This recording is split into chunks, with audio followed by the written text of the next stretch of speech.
The Harappan civilization. More than 4,000 years ago, a group of people built great cities of brick at Harappa and elsewhere in a valley created by the river Indus. They developed a written language that still remains a mystery today. The area of the Saptasindhu, that is, 7 rivers, became the cradle of civilization. This included the rivers Indus and Saraswati, where a well-known civilization flourished called the Indus Valley, and which was found at Harappa and Mohenjo-daro. Both these famous sites are now in Pakistan. Some important sites in India are shown in the map. Now, the Harappan civilization was discovered in 1920-22 when 2 of its most important sites were excavated. These were Harappa on the banks of the river Indus. Our knowledge of the life and culture of the Harappan people is based only on the archaeological excavations, as the script of that period has not been deciphered so far. The Harappan civilization did not appear all of a sudden, but it developed gradually. Now, the whole period of Harappan civilization is in fact divided into 3 phases. One, we can say, is marked by some town planning in the form of mud structures, elementary trade, arts and crafts, etc. The other one, we notice, had well-developed towns with burnt brick structures, inland and foreign trade, crafts of various types, etc., and the phase of decline during which many cities were abandoned and the trade disappeared, leading to the gradual decay of the significant urban trades. Now, this culture was spread over a vast area. Harappa in western Punjab, that is now in Pakistan, Mohenjo-daro and Channu-daro in Sindh, Kalibangam in Rajasthan, Lothan and Dholavira in Gujarat, Banavali and Rakhigari in Haryana.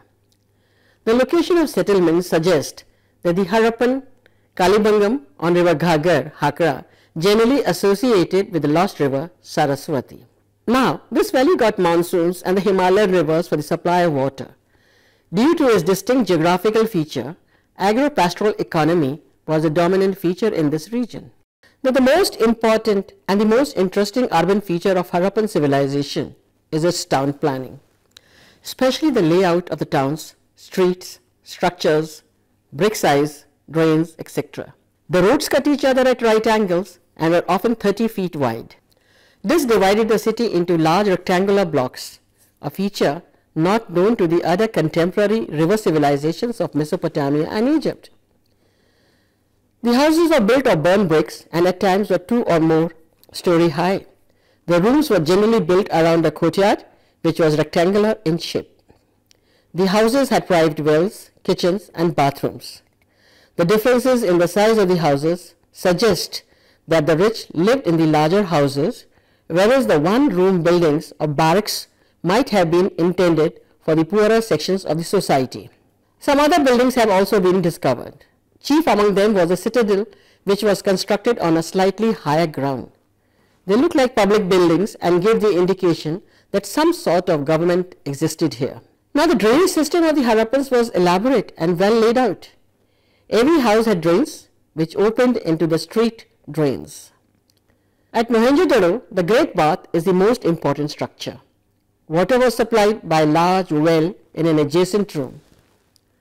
This was a rectangular tank 39 feet by 8 feet made with the help of burnt bricks. The bath had steps which led to the bottom of the tank. It was also possible to clean and drain the tank when required.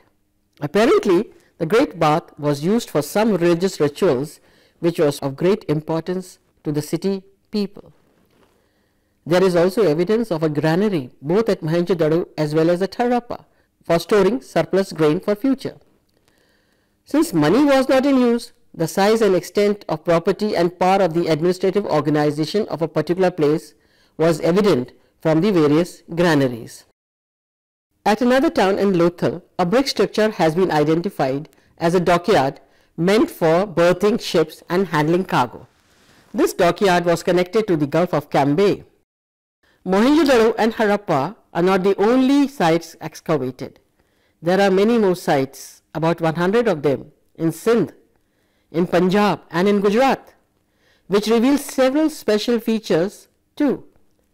Apart from the common ones, Kalibangam in Rajasthan had a citadel built on a higher mound and a lower town. Some places had drains and brick houses. example Chinudaro, it seems that the coastal towns carried on maritime trade with Western Asia. Town planning was more or less identical for all Indus Valley towns. Now let us have a look at the economic activities of the Indus Valley civilization.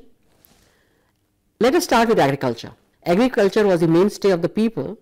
The prosperity of the Harappan civilization was based on its flourishing economic activities, which was of course agriculture, arts and crafts and trade. Wheat, rice and barley were the major crops grown.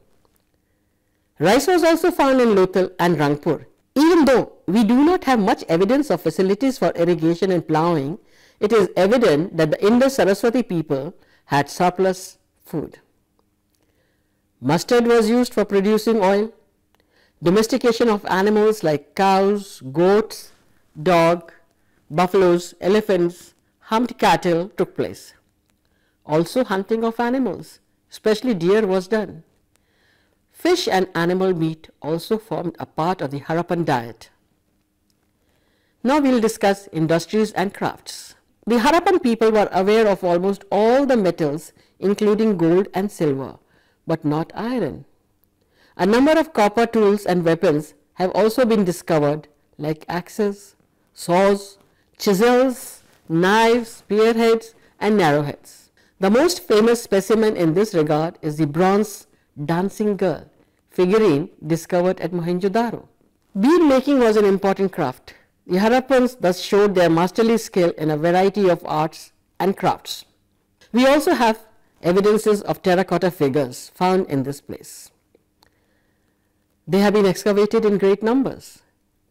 Animals, toys, cult objects which were meant for worship have been found. Another common craft was that of making beads and jewelry with gold, silver, copper, shells and even semi-precious stones. Some statues have also been found, the most famous being that of a dancing girl wearing a necklace and many bangles on one arm.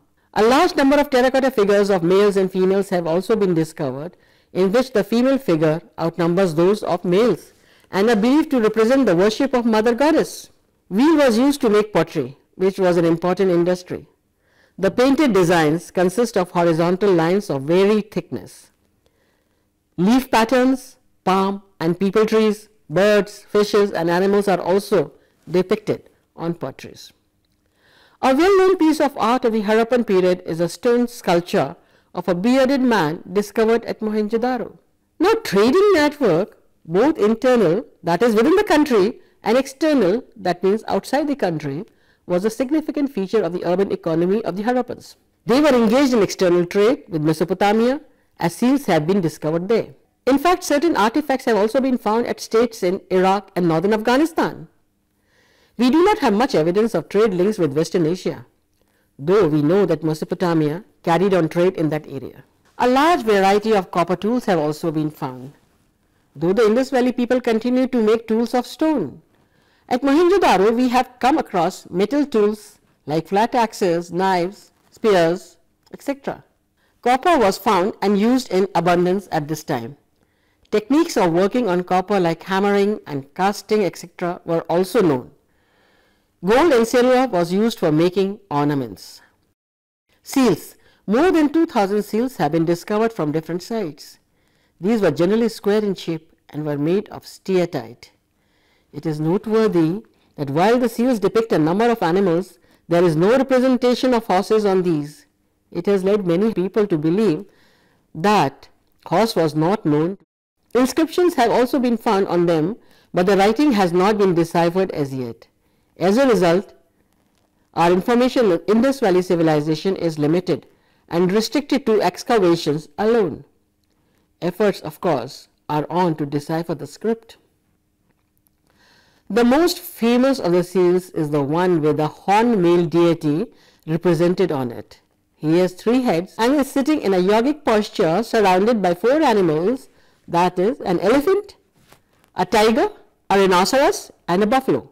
And see, there is no horse. He has been identified by many scholars with the ancient form of the god Pashupati, lord of the beasts, though there were others who dispute this identification. Now let us talk about the social differentiation. The Harappan people appears to have been matriarchal in nature. They were the priests, the warriors, peasants, traders and artisans. That is, masons, weavers, goldsmiths, potters, etc. They loved to decorate themselves, as you can find that even men and women have been seen wearing jewelry. Hairdressing by both men and women is evident from figurines found at different sites.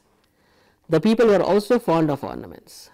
You would be surprised to know that even today, we have much in common with the Harappan people in the field of religion. Do you know that the Harappans had a mother goddess who was connected with fertility, and numerous female figures in terracotta have been found representing the mother goddess? On one of the seals is depicted a god with a headdress consisting of horns surrounded by animals like tiger, rhinoceros, buffalo, elephant and deer. This god has been identified with Shiva, the Pashupati. We also have evidences of worship of the Shivalinga. Harappan deities, that is Shiva and the mother goddess, are found in the Indian religion even today. The Indo-Saraswati people worship nature and natural objects like the sun, the tree, etc. Now we should also find out something about the decline of the Harappan civilization.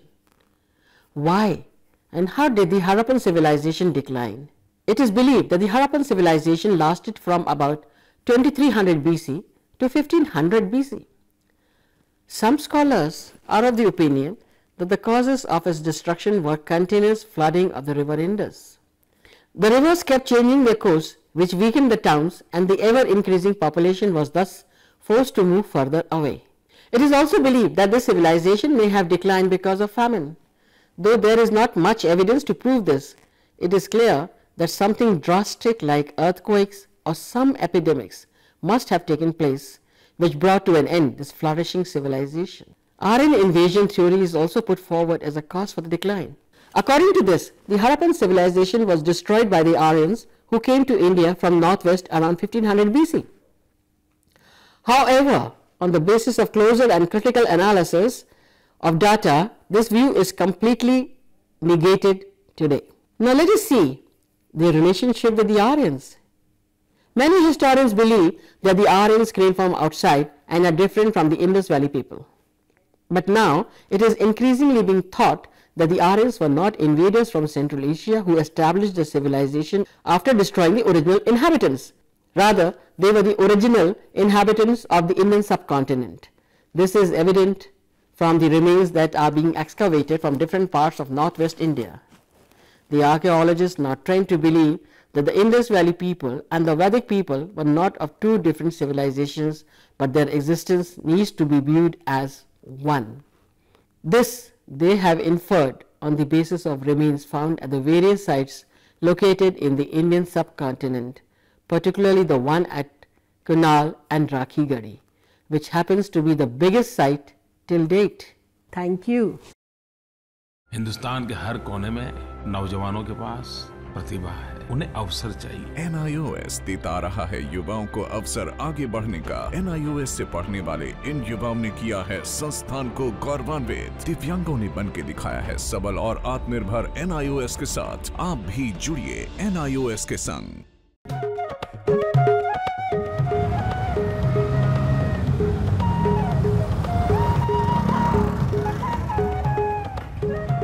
ये है cool life, no फिकर no tension. एक हम है कंगले। पर यार accident हो गया तो? तू भी जनानियों की तरह उधेड़-बुन में लगा रहता है। जिंदगी एक ही बार मिलती है, एंजॉय। अब कहाँ चल दिया? मेरी इकोनॉमिक्स की क्लास है। अबे तेरे बिना वहाँ क्या कमी रह जाएगी? मैं ये चैप्टर नहीं समझ पाऊंगा। जा बाय।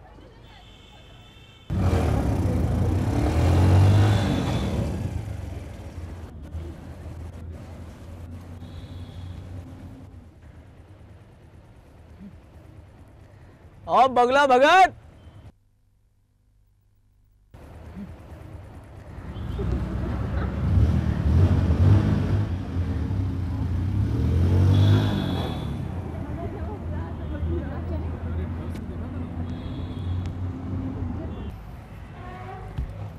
यार तू तो रहेगा हमेशा कुएं का मेढक, लेकिन भैया हम तो दुनिया में फुल ऐश करेंगे। यार तू समझता क्यों नहीं यार? क्या?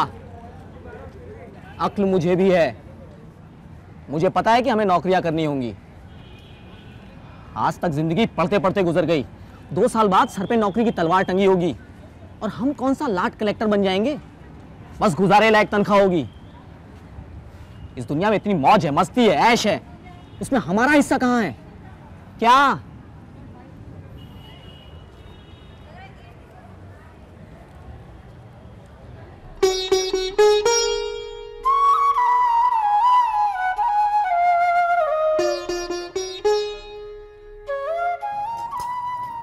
ले बेटा खा। चाची जी आप सुबह से रात तक काम करती हैं, थक नहीं जाती? हाँ थक तो जाती हूँ बेटा, पर क्या करूँ, अब तो सुरिंदर की बहू ही आकर के आराम देगी। बहू क्या ऐसे ही आ जाती है? खर्चा करना पड़ता है, बहुओं को कुछ देना भी पड़ता है। अरे मेरी बहू आए तो सही, मैं उसे सोने की चूड़ियां पहनाऊंगी, सोने की। हाँ अरे वो मोबाइल क्या देख रहा है? तुझे क्या मालूम, मैंने एक एक पैसा जोड़ जोड़ कर अपनी बहू के लिए सोने की चूड़ियां बनवाई हैं। मनीष बेटा, ये तेरा दोस्त है, इस तरह इसका ध्यान रख। स्कूल तो इसने तेरे साथ पार कर ही लिया है। ले ले सागौन ले ले। नहीं नहीं। क्यों? अरे ले भी ले। अबे यार, वहाँ हमारे ग्रुप का क्रेडिट कार्ड चलता है। क्रेडिट को हिंदी में कर्ज कहते हैं। तुझे नहीं पता, मेरा ग्रुप बहुत दिलदार है। 100 के नोट तो वो कुछ समझते ही नहीं। जिस दिन तुझे उन्हें दावत देनी पड़ेगी तब क्या करेगा? वो तुझे फ्री में देकर आदत बिगाड़ रहे हैं। मर्द बच्चा हूं मैं, तो बस जरा मस्ती के लिए, आदत वादत में नहीं डालूंगा। जब चाहे यूं छोड़ दूंगा। तो अभी छोड़ दे।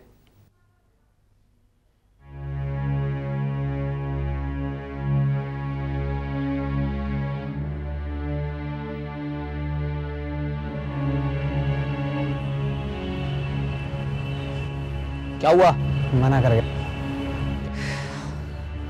मैं तो पहले ही कह रहा था, गोली मारो उसे। इसकी भेजे में बात नहीं आएगी, इसकी किस्मत में खुश रहना नहीं लिखा है।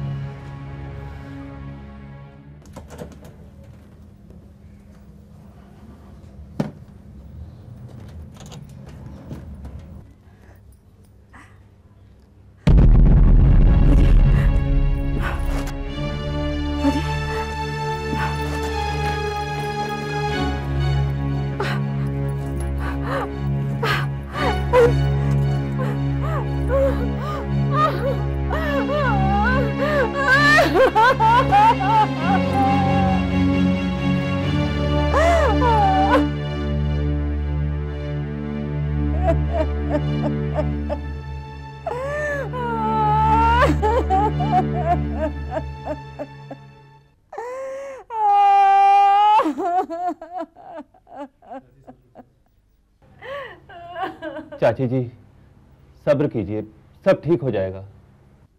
अरे कैसे सब्र करूं बेटे, कितनी मुश्किल से अकेली ने मैंने ये बेटा पाला है, और ये बेटा मुझे ये रंग दिखा रहा है। अरे मैं तो किसी से कह भी नहीं सकती। न जाने कैसे कैसे पैसे जुटा के मैंने इसकी बहू के लिए चूड़ियां बनवाई थी। बहू के लिए बनवाई थी ना, बेटे ने ले ली तो क्या आफत आ गई? अरे नाश पीटे, अरे तू चला जा, एक तो चोरी ऊपर से सीना चोरी। मुझे अपने घर में बाहरी लोगों का दखल पसंद नहीं। आप जाओ। अरे अरे और सत्यानाशी, चुप हो जा। मनीष, मनीष बेटे, तू इसकी बातों का बुरा मत मानना। चाची जी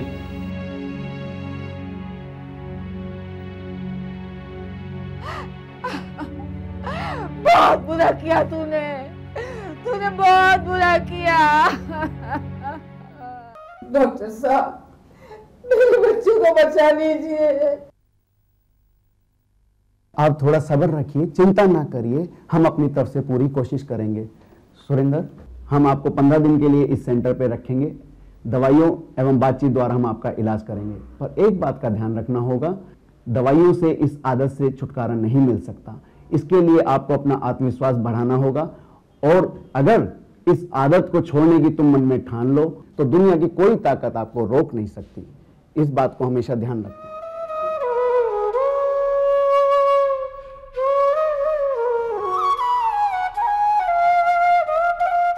हिंदुस्तान के हर कोने में नौजवानों के पास प्रतिभा है, उन्हें अवसर चाहिए। NIOS देता रहा है युवाओं को अवसर आगे बढ़ने का। NIOS से पढ़ने वाले इन युवाओं ने किया है संस्थान को गौरवान्वित। दिव्यांगों ने बन के दिखाया है सबल और आत्मनिर्भर। NIOS के साथ आप भी जुड़िए NIOS के संग।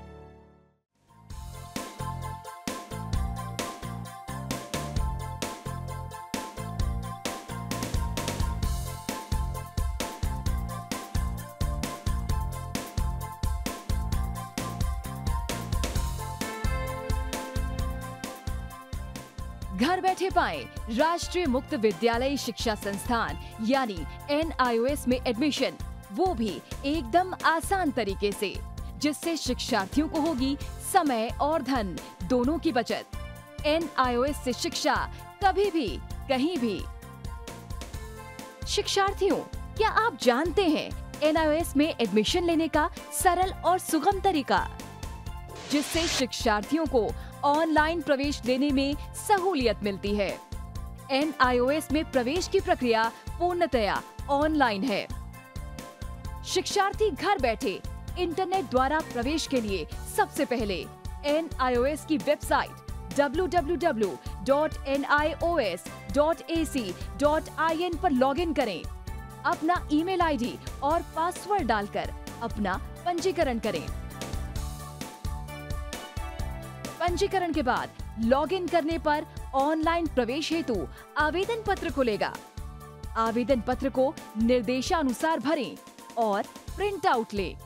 इस प्रिंट आउट पर अपनी फोटो संलग्न करें। ऑनलाइन प्रवेश के लिए शुल्क हेतु भुगतान के तरीके हैं: क्रेडिट कार्ड के द्वारा, डेबिट कार्ड के द्वारा, राष्ट्रीयकृत बैंक के ड्राफ्ट के माध्यम से, जो कि सचिव NIOS नई दिल्ली या नोएडा के पक्ष में देय हो।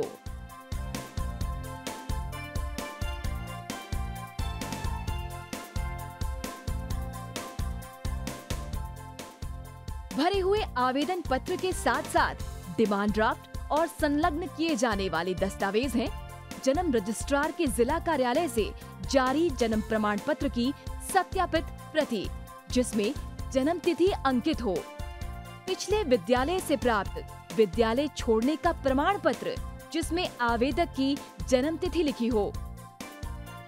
प्रवेश फॉर्म का प्रिंट आउट NIOS के संबद्ध क्षेत्रीय केंद्रों पर 10 दिनों में पहुंच जाना चाहिए, अन्यथा उचित दस्तावेज न लगे होने पर आवेदन फॉर्म रद्द किया जा सकता है। प्रवेश प्रक्रिया की पुष्टि होने के बाद शिक्षार्थियों को परिचय पत्र व अध्ययन सामग्री डाक द्वारा तुरंत पहुंचाई जाती है। ऑनलाइन प्रवेश एक बहुत ही सुगम और सुविधाजनक प्रवेश प्रणाली है। Online on time for safe and secure admission. Hindustan के हर कोने में नौजवानों के पास प्रतिभा है, उन्हें अवसर चाहिए। NIOS देता रहा है युवाओं को अवसर आगे बढ़ने का। NIOS से पढ़ने वाले इन युवाओं ने किया है संस्थान को गौरवान्वित। दिव्यांगों ने बन के दिखाया है सबल और आत्मनिर्भर। NIOS के साथ आप भी जुड़िए NIOS के संग।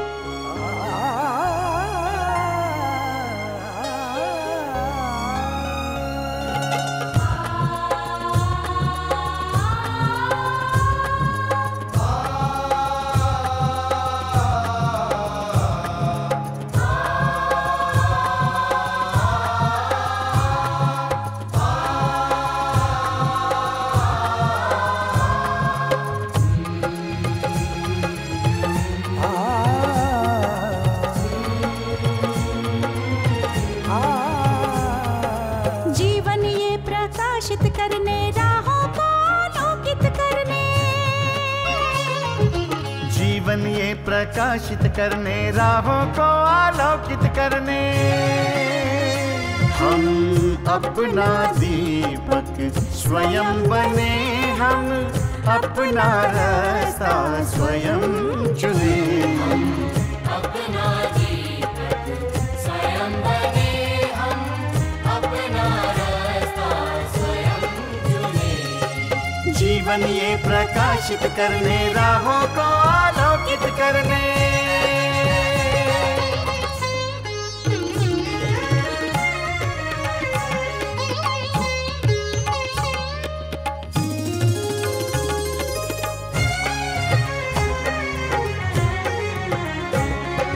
धन साधन समय की सीमा से विद्यालय जो मुक्त हो, धन साधन समय की सीमा से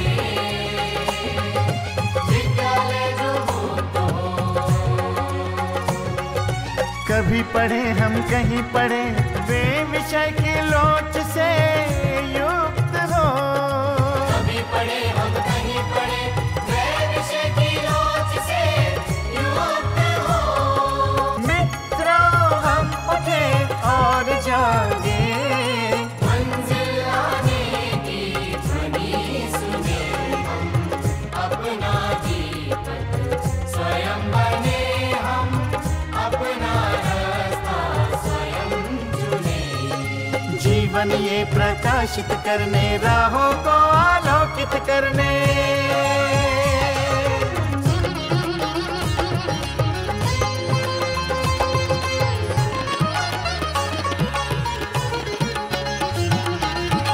राष्ट्रीय मुक्त विद्यालय का है द्वार खुला सबकी खातिर। शिक्षा परीक्षा का